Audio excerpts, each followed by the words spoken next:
Doug, what's going on, my man? How you doing? Hey, good, guys. How you doing? Doing all right. Doing well, Doug. I don't know if you listened to our first hour, but I did. But the discussion has been about teachers, and JD brought up a study that 66% of kids that are involved in sports will get depressed if they don't go back to school.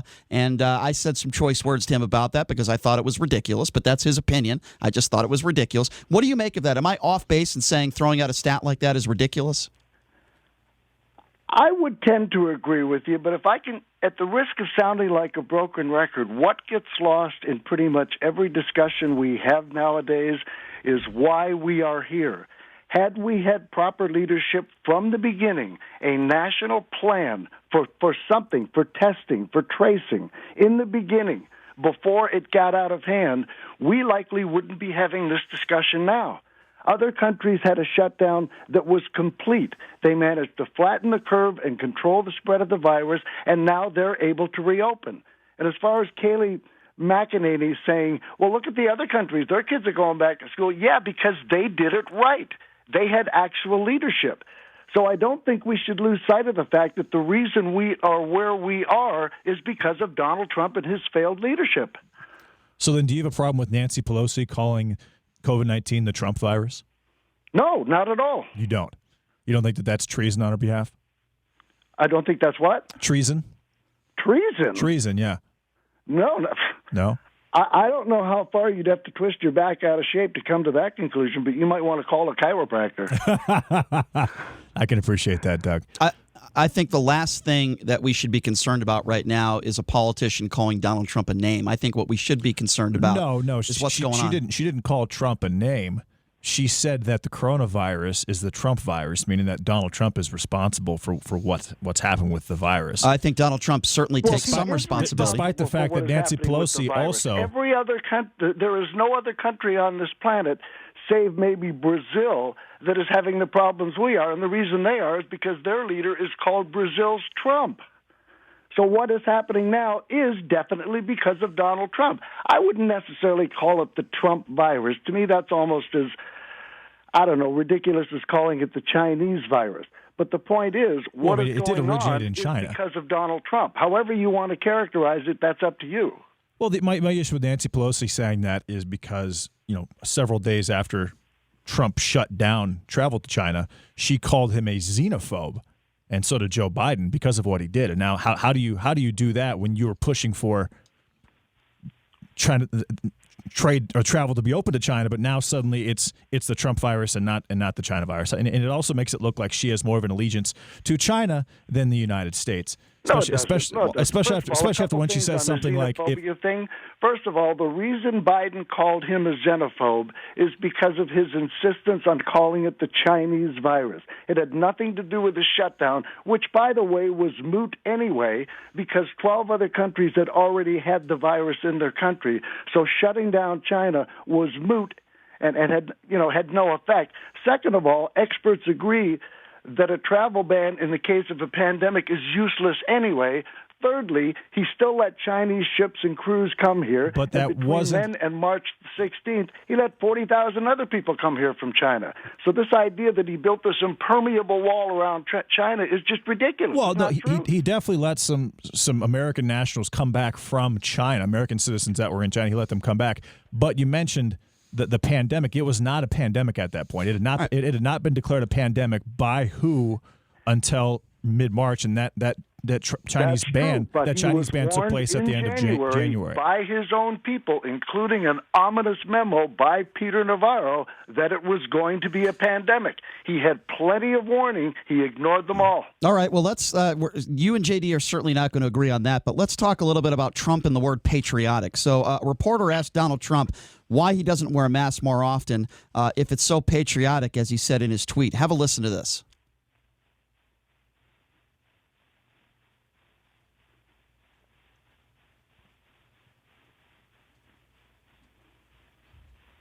Sean, do we have that audio? Well, I do actually do it when I need. I mean, I carry the mask when I have to go. I went into Walter Reed Hospital the other day. I have the mask right here, and I carry it, and I will use it gladly. No problem with it. And I've said that, and I say, if you can, use the mask. When you can, use the mask. If you're close to each other. If you're in a group, I would put it on when I'm in a group. If I'm in an elevator and there are other people with me, including like security people, it's not their fault. They have to be in the elevator. I want to protect them also. I put on a mask. I have no problem with the masks. All right, so I want to play you one more bit of audio before I let you respond to that, Doug. Steve Ducey, as I like to call him, or Ducey, whatever the hell his name is, complete buffoon. Very on original, Fox and Friends, praised Donald Trump's leadership on wearing a mask. Have a listen to this. Masks are not political. The science says that face coverings are the best way to slow the spread. And if you don't want to close things down again, if you want to reopen the schools, if you want to keep businesses open, if you want to go to sports, you've got to wear the mask. And so I think the president is becoming a leader on this issue. Maybe now, once again, MAGA will stand for masks are great again. Oh, I don't mind that. Steve Ducey. Cool. Remind me again how Steve Ducey has a job. He showed great leadership, Doug. Remind me how Andrew Cuomo has a job. Okay, that's a different subject. Because Andrew Cuomo showed leadership or to Bill de control the spread of Blasio. the virus and reopen safely. I'll be honest with you, Doug. All right, New York's all right, why are we mortality switching rate to New is York? 5 times the size Can we of stay? Arizona's. Okay, can we stay on topic? Of course. Can all three of us stay on topic here? If that's not too difficult to do. So I just played some audio of Donald Trump and the patriot being a patriot because he's now wearing a mask, and then Steve Ducey calling Trump, showing him he's great leadership with the mask thing. Doug, what's your response to that? And then JD, you can comment on. It's the same thing as his press briefing yesterday, and everybody's talking about this new tone.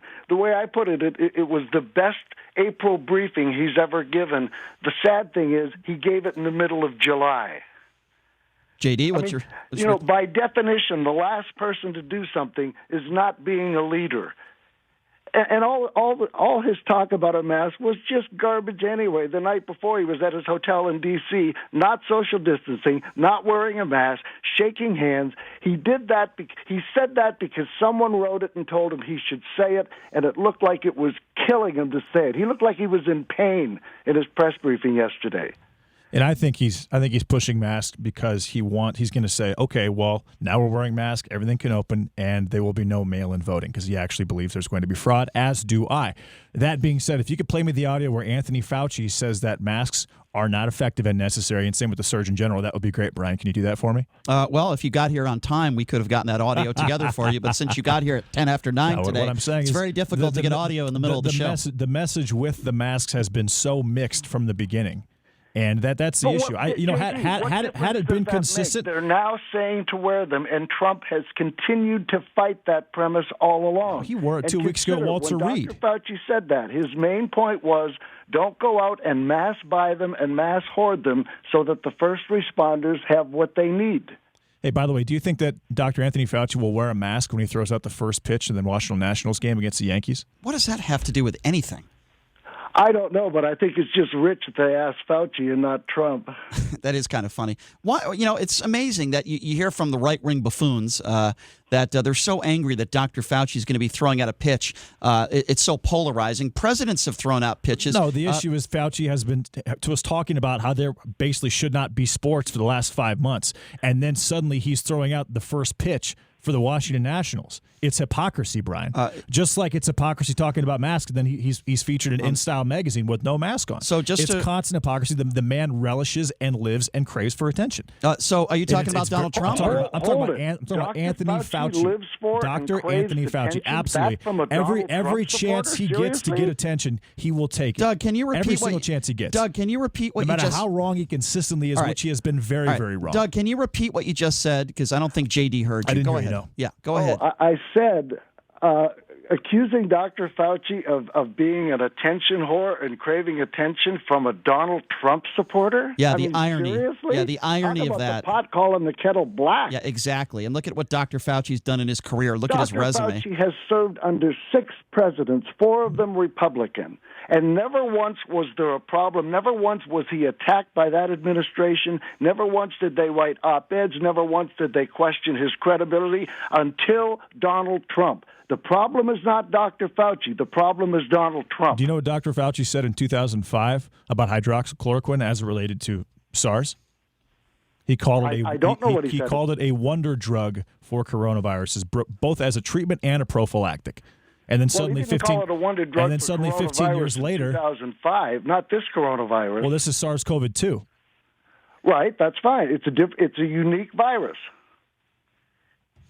So I don't understand. It's not the same virus. Well, I don't even understand the discussion. Why the attacks on Dr. Fauci constantly? Because there is nobody that the right will not sacrifice, including their own children, in order to defend Donald Trump. Oh yeah, and by the way, That's what cult members do. Yeah, it was Dick Cheney's wife, I believe, if I'm not mistaken. Am I wrong? That is being attacked by Republicans now for defending Dr. Fauci.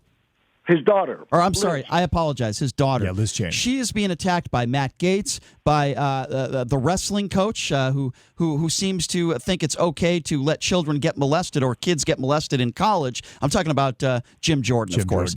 So he keeps things under the rug when it comes to that is assuming that he knew. Yeah. Well, we had people that Ohio on State situation. Well, we had one of those people on this wrestler show that said he did know, so I'm going to take his word for it. So this is the person who is now going after Dick Cheney's daughter because Dick Cheney's daughter is showing some respect for Dr. Fauci. That's what some of these Republicans are doing, Doug. I know, and everybody seems to have forgotten, except Liz Cheney at the moment. And I don't trust her as far as I can throw her, but even a blind squirrel finds a nut every now and then. It's true. But the bottom line is, Liz Cheney is mainstream America. She is what more Americans trust Dr. Fauci by a 3-to-1 margin than Donald Trump. And what these people have all forgotten is that Liz Cheney wasn't elected to serve Donald Trump and placate his ego. She was elected to serve the people. All these other people that are kowtowing to Trump have forgotten the oath they took. They didn't take an oath to Donald Trump. Yeah. No, you're right. You're absolutely right. I want to switch subjects here real quickly because I want to talk a little bit about Jeffrey Epstein.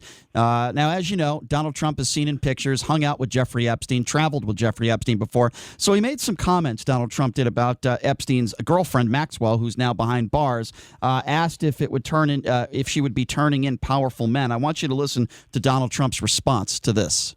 I don't know. I haven't really been following it too much. I just wish her well, frankly. I've met her numerous times over the years, especially since I lived in Palm Beach, and I guess they lived in Palm Beach. But I wish her well, whatever it is. I don't know the situation with Prince Andrew. Just don't know. Not aware of it. So what would have happened, Doug, if Barack Obama, in talking about a known pedophile and someone who enabled children being raped and God knows what else, what would have happened if Barack Obama said, "I wish her well"? What do you think Republicans would have said about that? Oh, the halls of Congress would have been littered with soiled Depends. I mean, really, he showed more sympathy for Ghislaine Maxwell than he did the 145,000 who have died from coronavirus. But I do think it was the most honest thing he said in his press briefing. I'll bet he does wish her well. Yeah, and you know what else I think? I think he wants to send a message. You better not out me. You better not give out my name. You're totally wrong. Oh, You're really? completely wrong. Absolutely. So you know that for a fact. Brian, the only reason that she is in jail is because Jeffrey Berman was removed purposely because he was protecting her under those circumstances. He wishes her well because she is cooperating with him because he doesn't want her to die. He wants to keep her alive. Boy, I can't wait. And by Donald Trump doing what he did, notice that we have not talked about this before. Doing that, now every single mainstream media outlet is now discussing Jeffrey Epstein, Ghislaine Maxwell, because they believe that he is trying to protect himself because she has some dirt on him. She has no dirt on him. How do you know that? Their relationship broke in the early 90s. How do you know she doesn't have dirt on him? He actually kicked him out. He actually kicked Epstein out of Mar-a-Lago in the year 2000, Brian. He's not on his flight logs to Pedophile JD, Island. And as far as how do you know that? As far as the Prince Andrew thing, in 2015, Donald Trump had a very, very candid interview, and he said specifically, ask Prince Andrew what happened on Epstein Island. He knows exactly what's going on. He played it coy. He is playing the mainstream media to finally mention this because they haven't mentioned it. They rarely talk about this, and now he's going to flip the script. And when that happens, it's going to be crazy. All right, so let me respond to everything you just said, that's fine. if I may. So first of all, I'm assuming JD's point is it's only the Democrats that associated with Jeffrey Epstein that could have done anything wrong. I didn't say that. Number two, it's so out of the realm of possibility for a man that has kids with 3 different wives, for a man whose own ex-wife accused him of rape, for a man that has 25-plus women that have accused him of either rape or sexual assault, for a man that bragged about sexual assault. It is so out of the realm of possibility for me to say there might be a connection of wrongdoing between Jeffrey Epstein and Donald Trump. Doug, do you think it's out of the realm of possibility and JD's right? There's no chance? Oh, not at all. And I think JD's, if I understood his premise, that Donald Trump is playing chess with the media Correct. and they're playing checkers, Correct. is ridiculous. I mean, Donald Trump is not a deep thinker. He's a Yes, gut he is. thinker, and he Is. blurts He's out whatever absolutely he's a deep thinking at the thinker, time, Doug. which is usually when he's the most honest. So I don't think this was any deep strategy on his part. There you go. So you think that he would actually say something like that? First of all, so what's his long-term goal? His goal is to say, hey, Ghislaine Maxwell, if you don't turn on me, I'm going to pardon you. If Donald Trump pardoned Ghislaine Maxwell, I would turn on him. Well, 90% of his base, Donald Trump fears because he doesn't insult them. No, Doug, 90% of his base would turn on Donald Trump. The accusers. If he he didn't. He wished her well. Yeah, because he wants her alive because she's cooperating. He doesn't want her to die like Jeffrey Epstein did.